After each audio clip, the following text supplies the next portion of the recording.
Hi, I'm Naomi Najman, and I wanted to welcome you to our Efrat Give a Virtual Hug to Jews of the World. We're here in this time of COVID, which of course has been very complicated for everyone, and we decided in Efrat to reach out in various ways to all of the Jews of the world. I personally arrived in Efrat 6 years ago with my family from Teaneck, New Jersey. So hello Teaneck, hello Rinat. It's great to be here in Efrat. We also, my husband and I, Yehuda, we have a lot of family all up and down the East Coast, New York, Washington, D.C. So to people who are around, also watching, welcome all of you.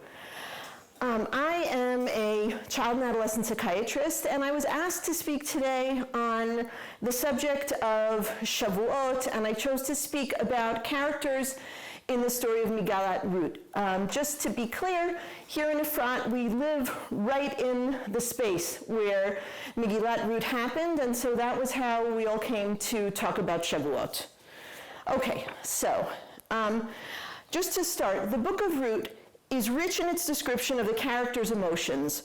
Although it is a short book, we are privy to the deep feelings the arc of the narrative evokes in the characters as we watch them come from the depths of despair and return to health and hope. Many of the literary insights I will draw upon today come from a book of Dr. Yael Ziegler called Ruth, From Alienation to Monarchy. During our time together, we will explore the development of the characters of Naomi, Ruth, and Boaz. By examining the relationship these characters form, the way they inspire each other to be generous, and the ways the characters of Boaz and Ruth facilitate Naomi's emotional transformation, we can see how one mired in deep personal crisis and emotional disconnection can draw strength from sources of support and can find her own will and even look on to her future. When we first meet Naomi, she is in Moab, having followed her husband there from Bethlehem in a time of severe famine. Naomi's sons both marry Moabite women. Her husband dies, and then both sons die, leaving Naomi alone in a foreign land with two daughters-in-law from that foreign culture. Naomi convinces her one daughter-in-law to stay in Moab, but as we know, her second daughter-in-law, Ruth, refuses to leave Naomi and chooses to return with her to Bethlehem. If we pause to examine Naomi at this juncture, we see an older woman who, devoid of family, returns to her hometown. She has lost her husbands and sons and is completely grief-stricken. She can barely think of the present, let alone the future. Naomi is met by a judging crowd of women who are also displeased to see the Moabite young woman accompanying Naomi. When she is greeted, Naomi instructs the crowd to call her Mara, bitterness, instead of Naomi, as God has embittered her life. Naomi's despair is such that she can't conceive of a scenario that will provide for her daughter-in-law's future. She characterizes herself in chapter 1, verse 13, as one stricken by the hand of God. This language, hand of God, parallels the language used in Sefer Shmot in the description of the plagues brought upon Egypt. When we think of Naomi's situation, it is easy to see why she would describe it as a plague. Naomi's daughter-in-law, Ruth, is a young widow, a Moabite woman who refuses to leave her mother-in-law's side. We do not learn anything about Ruth's family, so it is difficult to know why she refuses to return to her own mother. However, we do know that in the time this book takes place, there is a remarriage custom which provides a new husband from the family of the deceased husband in the event that a woman is left widowed and childless. Perhaps Ruth hopes that Naomi will provide a husband from her family in Bethlehem and will thus save Ruth from her current predicament. Even if this is the case, Ruth must know that the situation is complicated. She is from Moab, a foreign nation not deemed acceptable for marriage among the Israelites of the time. Despite this, Ruth insists on accompanying Naomi to Bethlehem. Naomi tries to convince Ruth to return home to her family no fewer than 3 times in chapter 1, before she finally accepts Ruth's pronouncement of loyalty. After Ruth's heartfelt declaration, "Where you go, I will go, and where you lie, I will lie. Your nation is my nation, and your God is my God. Only death shall separate between me and you," we must acknowledge that even if there are other reasons for Ruth's desire to accompany Naomi, one of them must be that Ruth is a truly good person who feels a connection to Naomi that she wants to allow to flourish. Unfortunately, at this early point in the story, Naomi cannot reciprocate and embrace Ruth and her desire for connection.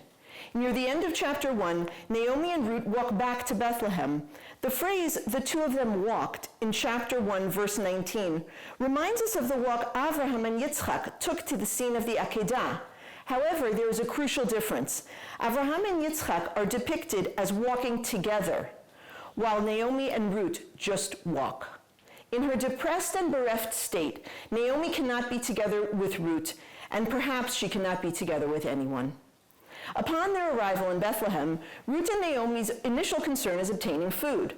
When Ruth indicates she's going out to glean barley from a field, Naomi is so depressed that she only has the energy to say, "Go, my daughter."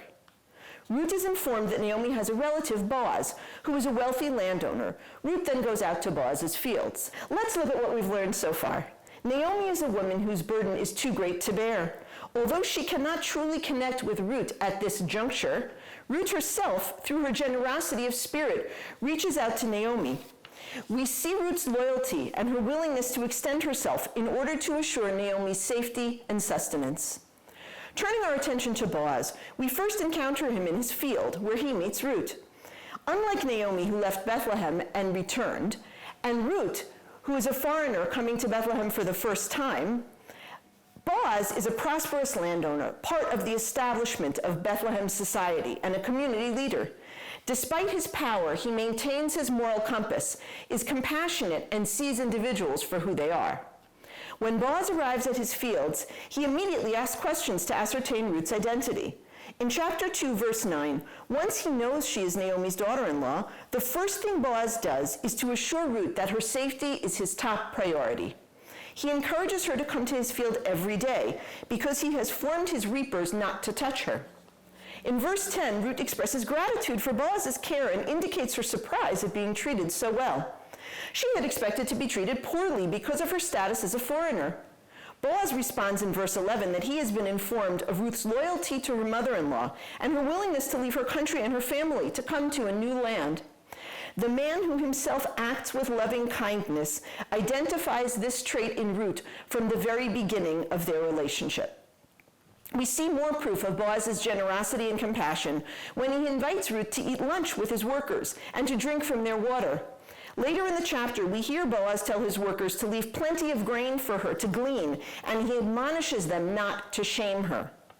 The three ways that Boaz protects and cares for Ruth in this chapter are worth looking at in the context of Ruth's status as a bereft, impoverished, hungry young woman who is responsible not only for her survival, but for that of her mother-in-law as well. Food insecurity, poverty, grief, and living with the threat of possible physical or sexual violence can all cause significant emotional stress and a deep sense of shame. Boaz recognizes all of these elements and reassures Ruth that he will not let misfortune befall her. It is touching to note that instead of just giving her grain as a charitable donation, he permits her to glean from his field day after day, allowing her to take pride in caring for herself and Naomi, and instilling in her a sense of belonging and community. It is no small matter that Boaz is willing to accept Ruth and to offer her kindness despite the fact that she is a Moabite woman who has been shunned by the community at large. Let us now return to Ruth and Naomi. As chapter 2 ends, Ruth has succeeded in bringing home a significant amount of barley, about a bushel in our modern system. When she reports to her mother-in-law that she gleaned from Boaz's fields, we see the first sign of an awakening of optimism in Naomi.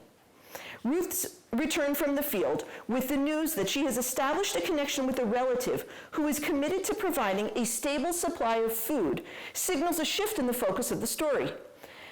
It reduces... Sorry, I need to go back. Okay. Ruth's return from the field with the news that she has established a connection with a relative who is committed to providing a stable supply of food signals a shift in the focus of the story. This event triggers two intertwined changes in Naomi. It reduces her stress and allows her to begin to emerge from the hopelessness apathy, and social isolation that characterized her depressed state. Moreover, this rekindles in her a desire to consider the future and the promise of family continuity. Earlier, Naomi had feared that her family had reached its end. Her sons were dead, and she was too old to have more children. In chapter 1, she had resigned herself to the reality that her family would end with her. By the end of chapter 2, Naomi expresses hope that Boaz will be the one to provide continuity for the family. Naomi says to Ruth, "He is one of our near kinsmen," indicating that he may be eligible as a husband for Ruth. It is also important to note that Naomi uses the word "our," thus signaling that she considers Ruth a true family member. Toward the end of chapter 2, Naomi blesses Boaz twice. Her initial blessing is quite general. "May he who recognized you, Ruth, be blessed." The second is specific. Once Ruth has told Naomi that she gleaned from Boaz's fields, Naomi says, "Blessed is he of the Lord, who has not forgotten to show kindness to the living and to the dead." In the first blessing, even before Naomi knows that Ruth gleaned from Boaz's fields, she blesses the benefactor who recognized and acknowledged Ruth as a person in need and showed her kindness. The fact that Naomi can articulate this blessing indicates that she is starting to emerge from her isolated state. The very ability to acknowledge someone else's recognition of the other is, in and of itself, the beginning of such recognition on Naomi's part. In the second blessing, Naomi responds to Boaz's acknowledgement of their shared family ties and to his memory of her late husband and sons.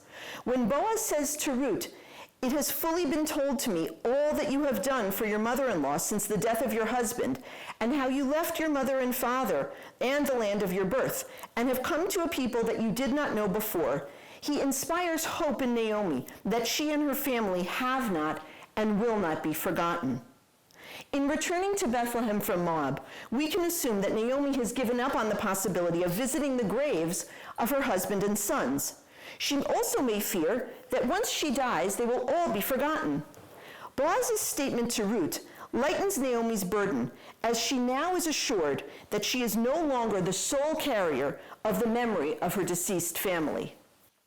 Naomi's two blessings, coupled with her acceptance of Ruth as a family member, are the first meaningful words Naomi has uttered since her bitter speech near the end of chapter 1. We now enter chapter 3, with Naomi reinvigorated and Ruth hopeful for a new marriage. In this chapter, we again see Boaz act morally, albeit in a much more complicated situation. At this point in the story, at Naomi's urging, Ruth comes to Boaz in the middle of the night, when he is asleep and allegedly drunk. In her more hopeful state, Naomi has become an active participant in this story. She instructs Ruth to bathe and to dress in fine clothes and to go to the threshing floor where Boaz sleeps. This scenario is reminiscent of other biblical scenes in which women whose husbands have died prior to the birth of an heir have had to rely on seduction in order to assure family continuity. Our story is similar to that of Yehuda and Tamar. Tamar, Yehuda's daughter-in-law and a young widow, is deprived of the possibility of marrying her dead husband's younger brother, something that would have been customary in biblical times. Instead, Tamar has to disguise herself as a prostitute to seduce Yehuda and ensure family continuity. Naomi, in our story, assumes that Ruth will have to take a similar path, dressing in finery and presenting herself to Boaz in the middle of the night. The difference here is the way Boaz responds. Unlike Yehuda, who is not interested in the identity of the prostitute who presents herself to him, Boaz immediately asks the young woman at his feet to identify herself. This, of course, is reminiscent of Boaz's behavior when he first met Ruth in the field in chapter 2. Boaz takes care to verify the identity of those with whom he interacts. Here on the threshing floor, Boaz immediately blesses Ruth for the kindness she has shown. The kindness he is alluding to is Ruth's insistence on presenting herself to a possible redeemer. He acknowledges Ruth's prioritizing of the continuity of the family, attained through marriage to a redeemer, ahead of what might be her own desire to marry a younger man. He then promises to find her a redeemer or to take on the role himself. Boaz furthermore sends Ruth home before dawn so that the less than generous people of Bethlehem will not mistake her for a prostitute if they see her coming from the threshing floor in the morning. This chapter solidifies Boaz and Ruth as people of deep character and values. Boaz's primary concern is for Ruth's well-being and for the legally correct way to obtain a redeemer for her. He could have easily succumbed to desire in the scene on the threshing floor, but he chooses not to. In the final chapter, Boaz approaches the nameless man who is in line to inherit Naomi's family land and to marry Ruth. The Redeemer initially jumps at the opportunity to inherit Naomi's land, but then declines when he realizes he must also marry Ruth. The remarriage custom was a complicated legal construct. The Redeemer would marry Ruth, but Naomi's land would never really become his. Rather, the land would be inherited by the oldest son of the union between Ruth and the Redeemer. Thus, the Redeemer had no monetary incentive to marry Ruth. Additionally, he would have to be comfortable in a marriage to a Moabite woman. It is no surprise that the Redeemer quickly and publicly refuses to get involved in this endeavor. Let us focus for a moment on the importance of the Redeemer's namelessness. He is called Ploni Almoni, essentially Mr. Anonymous. Why in a book in which recognizing individuals and having a name is so important would the Redeemer be relegated to anonymity? His namelessness stands in stark contrast to Boaz's insistence on relating to every person individually and with respect by using their name. The Redeemer's rejection of the proposal to marry Ruth further underscores Boaz's selflessness and generosity of character in his commitment to marry Ruth, despite the consequences. The story culminates with the marriage of Ruth and Boaz and the birth of their son. We bear witness to the joy in both of these occasions, and we see how, in the last few verses of this narrative, the tables turn for Ruth and Naomi. At her wedding, Ruth, who had been shunned by the people of Bethlehem, is likened to Rachel and Leah, our matriarchs, and is welcomed as a full-fledged member of the community. The same women who had sneered at Naomi in chapter 1 bless her upon the birth of her grandson. They say, "Blessed be the Lord, who has not left you this day without a near kinsman, and let his name be famous in Israel. And he, your grandson, will be for you a restorer of life and a nourisher of your old age." What a lovely blessing that highlights the positive that has transpired during this story and also reminds us of Naomi's fears early in the book. In the closing scene, Naomi takes the baby and becomes his nurse. How fitting that a baby, who is the answer to Naomi's dream of family continuity, is called her nourisher in old age, while she in turn acts as his nurse and provider. The care Naomi provides for her grandson is testament to the healing she has undergone. The bereft, bitter woman we met at the beginning was barely able to care for herself. The transformation she has undergone, drawing strength from the courage and generosity that Boaz and Ruth demonstrate time and again, allows Naomi to participate in the future of her own family.